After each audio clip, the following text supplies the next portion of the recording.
Hoje a gente vai mergulhar de cabeça num tema essencial, a desigualdade na educação aqui no Brasil. Vamos entender o que está por trás desse problema e, o mais legal, conhecer algumas soluções que já estão de verdade mudando o jogo dentro das salas de aula. Pensa numa sala de aula como essa que a gente está vendo. Um lugar onde todo mundo contribui, aprende junto, sabe? Onde o conhecimento é uma construção de todo mundo. Esse é o sonho, o grande objetivo de uma educação que inclui de verdade.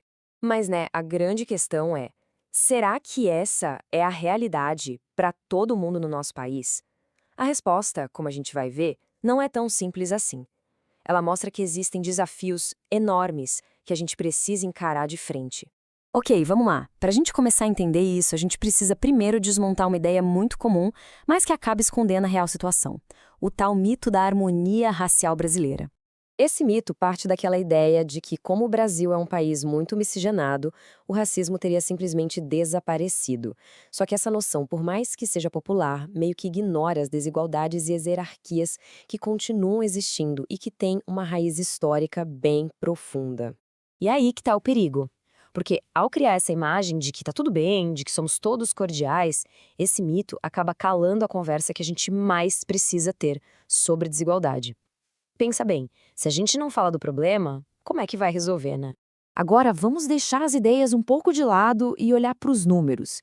E olha, os dados mostram a dimensão real da crise que existe por trás desse mito. Eles mostram que a situação é urgente. Olha só esse número. De cada 100 pessoas que são assassinadas no Brasil, 71 são negras. É uma desproporção, assim, absurda, que mostra como uma parte da nossa população está muito mais vulnerável. E o que mais choca nesse gráfico é para onde as linhas estão indo. São direções opostas. Entre 2005 e 2015, enquanto a taxa de homicídios caiu para a população não negra, ela explodiu. Subiu mais de 18% para a população negra. Isso deixa muito claro que os avanços daquela época não chegaram para todo mundo da mesma forma. E essa crise não para por aí. As comunidades indígenas também vivem uma luta diária. Uma luta marcada por muita violência e pela incerteza sobre o direito às suas próprias terras. Esse gráfico aqui resume bem a situação. Pensa só, quase 1/3 das terras indígenas não tem nenhum processo de demarcação iniciado, nada.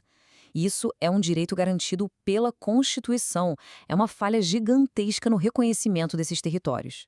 Tá, como um cenário desses, o que foi feito em termos de leis?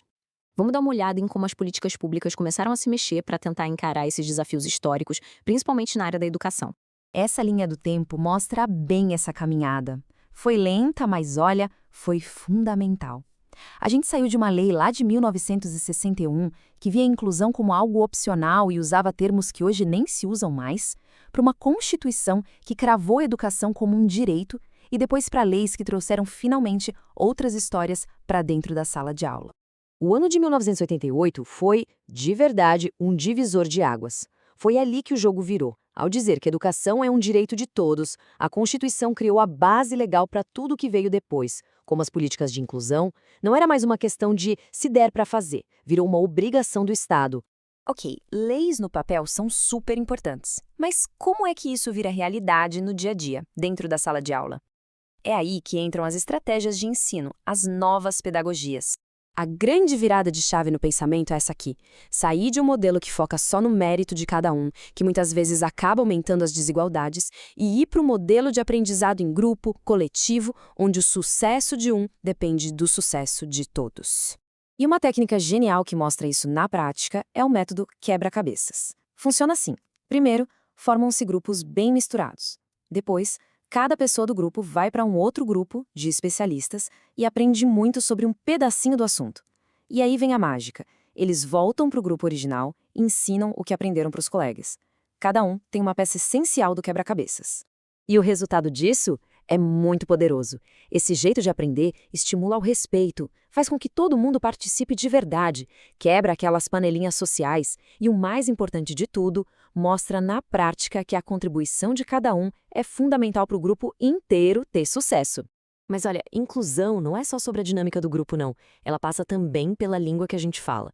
Essa nossa última parte fala justamente sobre isso. Como a gente pode pensar a educação bilíngue de um jeito que abrace a diversidade real do Brasil. Quando alguém fala educação bilíngue, o que vem na cabeça? Português e inglês, né? quase sempre. Só que a realidade brasileira, nossa, é muito mais rica e complexa que isso. A gente tem Libras, tem mais de 200 línguas indígenas, tem o espanhol aqui do lado, com todos os nossos vizinhos. E aqui tem um ponto fundamental que muita gente esquece ou nem sabe. A língua brasileira de sinais, a Libras, é uma língua oficial do nosso país. É isso mesmo, o que significa que uma inclusão de verdade no quesito língua precisa ir muito além de só ensinar uma língua estrangeira. E isso levanta uma questão bem importante para a gente pensar. Com o inglês se tornando cada vez mais obrigatório nas escolas, fica a pergunta: qual deveria ser a prioridade?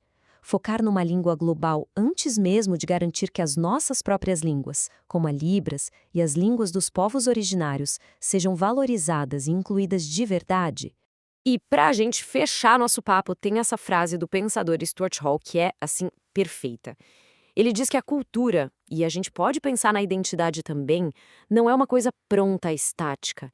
É um processo, algo que está sempre se formando, sempre se transformando.